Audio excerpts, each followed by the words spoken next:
To contribute to stability and dialogue within the international community and along the shores of the Mediterranean. في هذه الأرض ملتقى الثقافات والأديان، إن الاحترام المتبادل هو الطريق الذي يمكن الشعوب من السير معا. أرجو أن تبقى الجزائر وهي القوية بجذورها وأمل شبابها قادرة على مواصلة إسهامها في الاستقرار والحوار داخل المجتمع الدولي وعلى ضفتي البحر الأبيض المتوسط. Every people possesses a unique patrimony of history, culture, and faith. Algeria, too, is blessed with this richness, which has sustained it through difficult times and continues to guide it into the future. Faith in God has a central place in your heritage. Indeed, faith illuminates the life of each person, sustains families, and inspires a sense of fraternity. A nation that loves God possesses true wealth, and the Algerian people cherish this jewel as one of their treasures.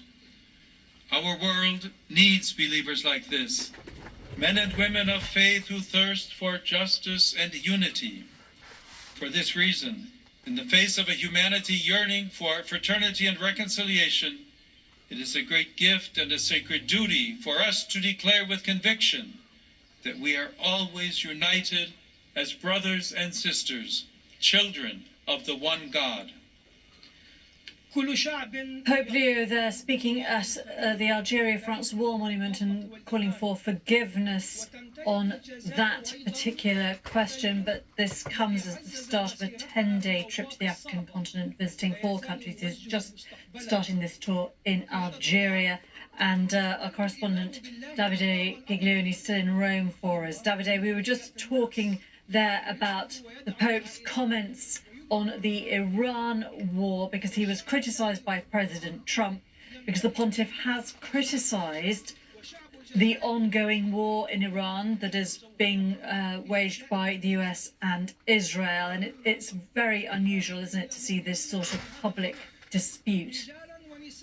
Absolutely, it's been quite strong. It's very unusual to hear such remarks coming from the pontiff, from the Pope, and especially a US born pontiff like Pope Leo. It's been very, very clear in recent days.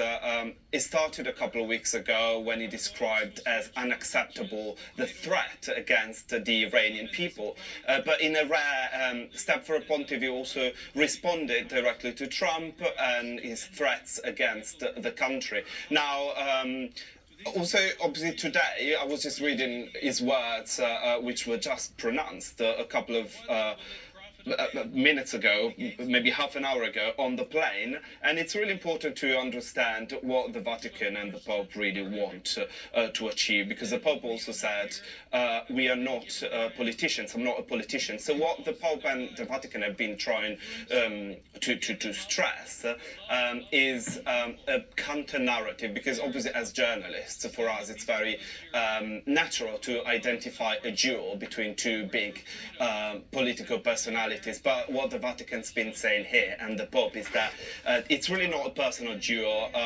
What he's really doing here, the Pope, is targeting the moral architecture of the war. So he's trying to make the message as universal as possible, and is using his moral authority to do it. So I don't think he wants to be seen as the anti-Trump, but he wants to talk to the world and the Catholic Church, and he wants to use the gospel to do so.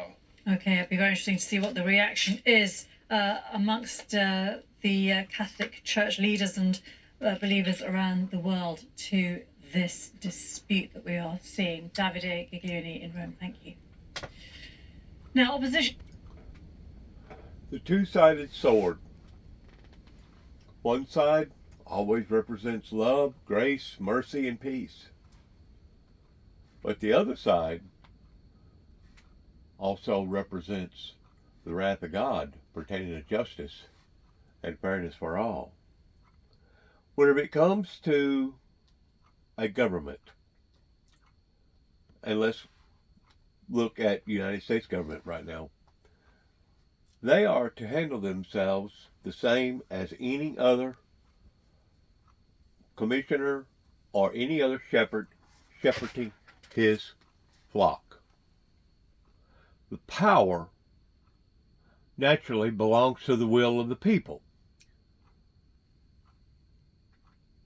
providing the will of the people is on target in regards towards safety and security for all. Whenever you have outsiders that voice their opinion about what's going on right now with the war over in Iran, then you have unprofessionalism coming into play that can be very, very contrary and confusing to a great deal of people that does want to stand in behind true, authentic justice and fairness for all. Who doesn't have the cards. For years, Viktor Orban was a super strong card in Vladimir Putin's hand, a sort of a trump card, if you like. This pro-Moscow, pro-Kremlin, pro-Putin leader of an EU country, of a NATO member state, who opposed further sanctions against Russia, who opposed the idea of further assistance for Ukraine, who opposed the idea of Ukraine's accession to the European Union. This is why he was so useful for Russia. And I think the Kremlin saw him as a destabilizing force inside the European Union. Having said that, I'm sure we'll see attempts by the Kremlin to try to reach out to the new administration in Budapest. Also, I think the Kremlin probably reckons it has a few other cards to play regarding Hungary. The country over the last few years has become heavily dependent on Russian energy. That isn't going to change overnight. Neither will the Russian authorities' attempts to destabilize the situation, I think, inside the European Union. Although, from what Russian commentators have been predicting in recent weeks, if the economic situation in Europe gets worse, if the energy situation in Europe gets worse, then destabilization could be unavoidable. And Russia, Kremlin saying they will continue their highly pragmatic contacts with the new leadership in Hungary. Just like what during the World War II era, one said by studying the American Civil War, Winston Churchill, that it was one of the most unpreventable events that he had ever really studied or looked at, due to the fact that everything was lining up perfectly in it being unpreventable. Now, you can take that for what it's worth in correspondence to what they're saying right now.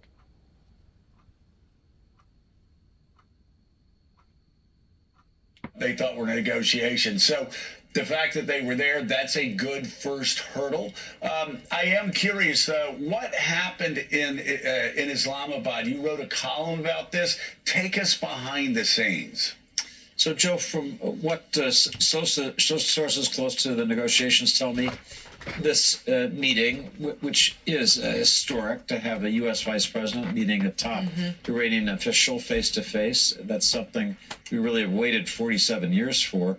Predictably, the meeting began in a pretty chilly way, with both Vice President Vance and Mohammad Bakr Kalibaf, the Iranian, putting down markers about their hardline positions and some basic sparring and testing. But over the long period, 21 hours total of this session, at least 16 hours of direct conversation, I'm told that the U.S. side began to have respect for Kalibaf, the Iranian counterpart, his foreign minister, Arakchi, as sophisticated negotiators. The American aim was to present such a broad deal, as one person put it, a bigger cake that the Iranians could consider, relief of sanctions, return of monies to Iran, a vision of Iran as part of the modernizing economy of the Gulf, a place that would look more like the United Arab Emirates, let's say, than a beaten down Tehran of today. All these goodies, if you will, if the Iranians would agree to essentially give up the pieces of their nuclear program. And in the end, as we know, the Iranians weren't prepared to say that. And so the meeting ended in what's described as failure. And President Trump promptly imposed a blockade. I'm told that blockade, Joe and Mika, should be seen.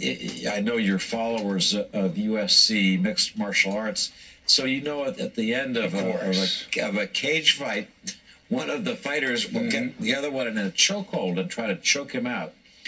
So the other fighter taps out and says, "Okay, that's it. I submit." Right. That's basically Trump's idea: is to take a weak Iran with this blockade, cut off any revenue, prevent Iran from recovering economically until it taps out, and then says it's prepared to consider this big, broad U.S. deal. Will that lead to escalation in the military conflict? Will it lead to further talks, as the U.S. hopes and expects? They hope talks will continue through Pakistan even this week. Impossible to say at this point, but it was a big meeting, and I think the importance of the symbolism of a top U.S. and Iranian official getting together shouldn't be minimized. Well, and David, I want to underline that fact for people that may just say, "Oh, this ended in failure. This was a complete disaster, et cetera, et cetera, et cetera," because they didn't get a deal. I would have been shocked if they would have been able, after everything these two countries, our country and Iran, has been through since 1979, the distrust on both sides since 1979. This isn't going to happen in one meeting. Could you talk about? I'm not being Pollyannish. I'm going to be hypercritical of the Trump administration throughout the morning. I want to say that on this point, I see it as a very positive step that the United States and Iran were able to stay together that long, that the negotiators were able to talk that long, that they're expanding this out to make it more of a complete negotiation instead of just on a couple of narrow things, understanding that Iran needs what it needs. And there is no doubt for the Trump administration to not have this war be seen as a total disaster. They have to get a tough deal on nukes, and they've got to get the straits open. So that's where we are. Iran has its needs, but all in all, don't you see this as a positive step that we were able to get together and talk through the weekend? Joe, I've learned in so many years, decades now of covering the Middle East to restrain my optimism whenever anything happens. That said, I did find this gathering in Islamabad, just the images of the two leaders, the reports I had that they talked in a constructive way, encouraging. At some point, this process has to happen. It's gone on 47 years. And as Henry Kissinger and Dr. Brzezinski as well said, at some point, Iran has to change. It has to stop being a destabilizing revolutionary force and join the modern world, be as productive a country as its people and culture will allow it. And maybe that process began over the weekend. We have to wait and see, but I have to credit Trump with at least making the effort.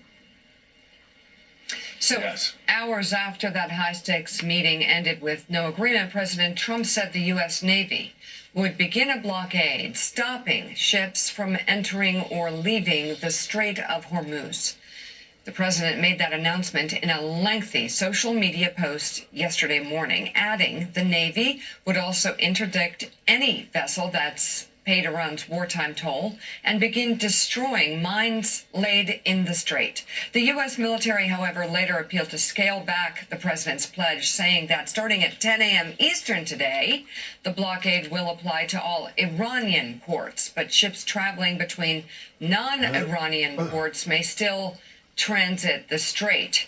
Iran's parliament speaker responded with this taunt to American consumers, quote, "Soon you'll be nostalgic for $4 to $5 gas." That comes as oil prices once again surged above $100 per barrel last night after the announcement of the blockade. President Trump was asked last night by reporters when he expects Iran to return to the negotiating table. I don't care if they come back or not. If they don't come back, I'm fine. Their military is gone. Their missiles are largely depleted.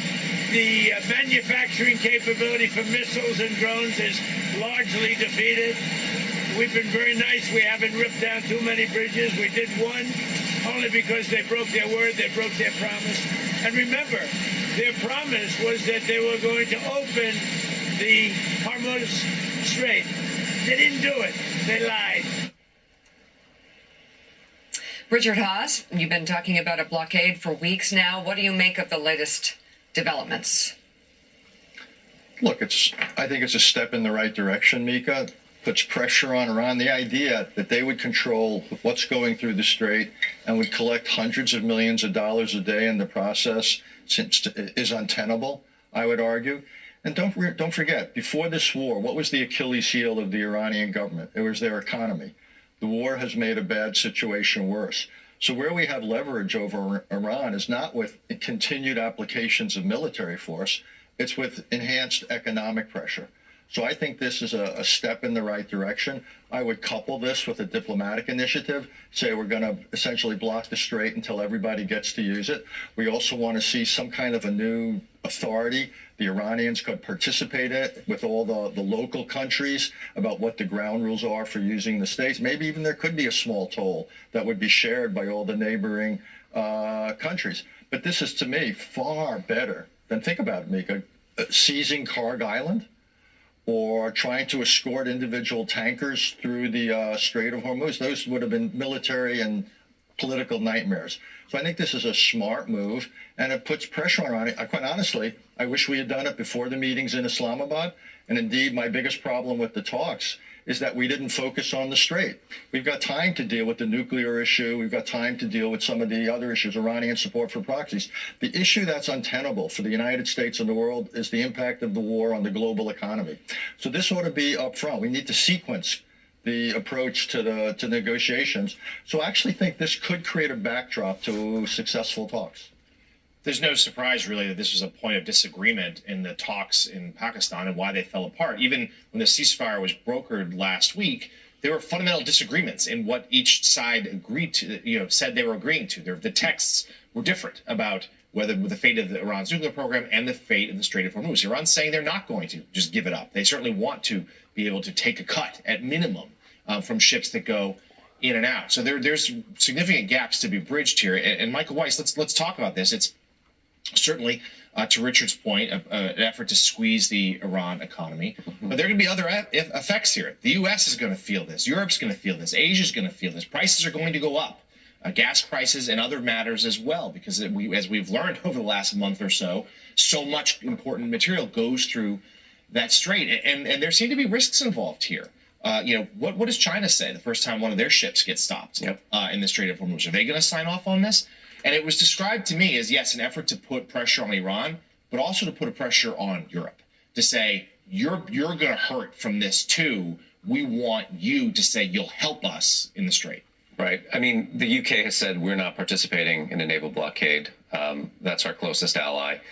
Trump is meant to meet with Xi next month. And, 13% of China's seaborne oil comes through the Strait of Hormuz. So to your point about what Beijing is thinking about this, that'll be a very interesting meeting. I mean, look, I met with a senior U.S. intelligence official a week ago before the ceasefire was announced.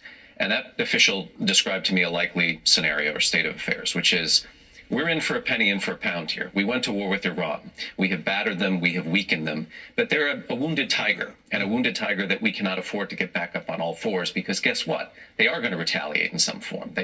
One of these red lines is the elimination of the financing of proxies, meaning Hezbollah, Hamas, all of the militias in Iraq that have bedeviled U.S. forces for, over a decade, right? They're not going to stop doing that because we asked them to. Right? For them, this is more than just power projection. This is their very survival. And I think to their mind, I mean, whether or not you want to argue, did we lose the war, did we win the war? They think that they have won simply by existing at this point. So they're going to drive a hard bargain. And this is, I think, why these talks in Pakistan went the way they did after 21 hours. All right, editor at The Insider, Michael Weiss. We can't thank you enough for coming on and sharing your insights on Hungary. Just some extraordinary reporting by you, and we're very grateful that you got up very early to be with us this morning. Thanks, Michael. Appreciate it. My pleasure. All right, hey David Ignatius, let's talk about. So we often, for good reason, talk about the dynamics that Donald Trump has to deal with. $4 a gallon gasoline prices. Let's talk about the dynamics that Iran and the leaders in Iran have to deal with right now. It does remind me, and I'm sure it's an imperfect parallel, but it reminds me of when I first met Dr. Brzezinski. And he called me stunningly superficial. What we were talking about were the Oslo Accords. And I had said, and by the way, the overwhelming weight of the international community agreed with me, that Arafat had been given a great deal. Had been given a great deal that he walked away from. But in part, I said he walked away from that deal because he knew if he took it, he'd probably be killed by Hamas, or he'd be killed by some other radical. Let's talk about the dynamics, just so Americans, as they're looking at the news, are not just thinking about, oh, Donald Trump's under pressure because gas may go to $4 a gallon. The pressure that Iranians face, going back, who is the first person in Iran that comes back from Islamabad and goes, yes, I think it's a good idea for us to make a deal with the Americans? Who was willing to say that to the toughest guy, toughest leader in the Revolutionary Guard?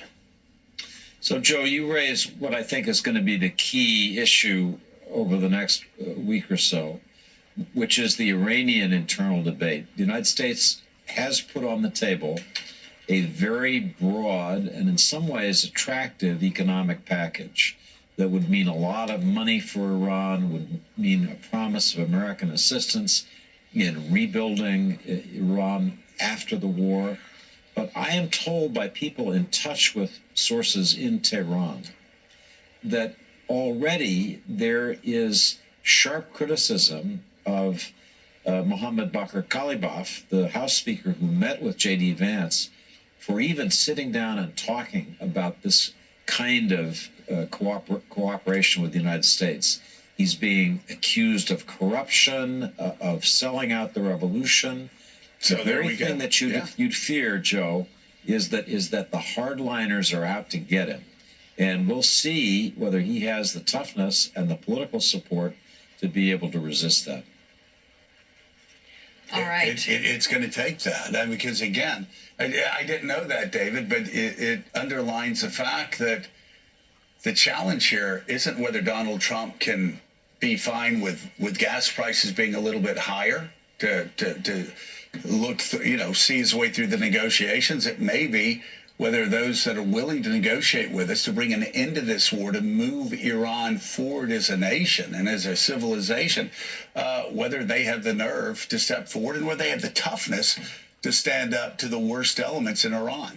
Coming up, Reverend Al Sharpton joins us with his biggest takeaways from this year's National Action Network conference after sitting down with several potential Democratic 2028 candidates. Morning, Joe. We'll be right back. Well, it's pretty obvious that this haggling is at a standstill right now. And all we can do is, as Christians, is to pray that this evil empire over there pertaining to this regime will awaken before it is too late. But you also got to keep in mind that whenever you're dealing with a distrustful regime that's already done killed 30,000+ of its own people, it's going to be very, very difficult for anybody to trust anything coming out of those people's mouths. Anything. In either way, so I guess they just need other people to kind of, commiserate with them. It's all an emotional thing.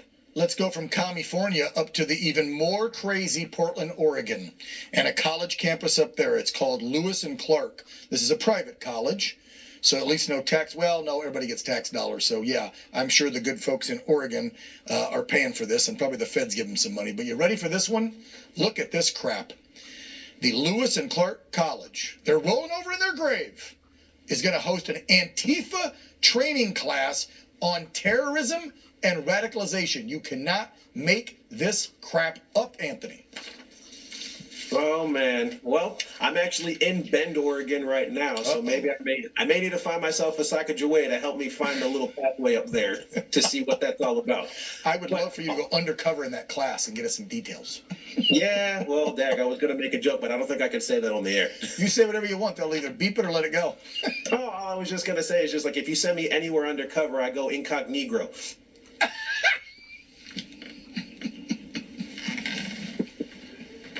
Nice. Am I allowed to do blackface with you, or is that wrong? I mean, we won't call it blackface. We'll just call it that you got a really nice tan, and then we'll go from there. Okay. Because, you know, when liberals do it, like the former Prime Minister of Canada, it's totally fine when they do it. Anywho. Okay, more. There's so much crazy crap happening. I really get tired of talking about transgender stuff because it's disgusting, but I got to show these studies and what's happening because this is what they, and I mean the radical left, is doing to our children. So a new study from overseas, I think the Finns did it, a new study shows that trans kids are much more likely to suffer a crisis and potentially commit suicide after the transition, not if they don't get the transition, which is what the doctors and the counselors and these idiot liberal teachers are telling, and doctors, of course, tell parents, well, if you don't trans the kid, they'll probably kill themselves. No, science says no. Well, what else are you supposed to say? It's just like your body was never meant to function in a design that it wasn't created to do. You take your body parts, chop them off, you try to rearrange things, then you have to rely on medication, surgery, and all these other things that you have to undergo to find some sort of normalcy in all of this. And there's nothing normal about it. Everything that we see right now is a guaranteed doorway to more destruction of an individual. And that's what we're seeing here. And people would rather let people destroy themselves than actually hurt their feelings a little bit, telling them the truth. And it's not bullying. People classify the truth as bullying now because they don't like hearing it, but that doesn't make it any less true. Yes, amen. All right, one more and then we'll end on something positive. A California coffee chain named as Phil's Coffee Baristas, with a Z, Phil's, is now under attack from the Rainbow Mafia because they decided to be neutral and pull the pride flags down. And now they're getting tons, 4,000 signatures to put the pride flags back up. Your thoughts? Leave them down. I was like a good cup of Joe. I was like, there was no mistaking it when it was made a masculine term. Yeah, we got to start calling it a cup of Karen. Okay, and we always end on a positive, non-woke one. Put it up. 0. Let me say it again. There he is. 0 releases at the border for 11 straight months. Thank you. Promises made, promises kept. Anthony, final word. Send them all back and let them come back the right way. And if you're not contributing here, then stay where you are. And my final message is this. Regardless of how bad we are in America, we are still the finish line for the rest of the world. Amen. And it requires all of us to be on our guard and always keep fighting, because if we lose our country, where do we go? You got it. Setting the bar. Good luck to all of us. God bless America. God bless our troops. God bless our endeavors towards which way we go from this moment on. And thank you very much for listening. And shalom.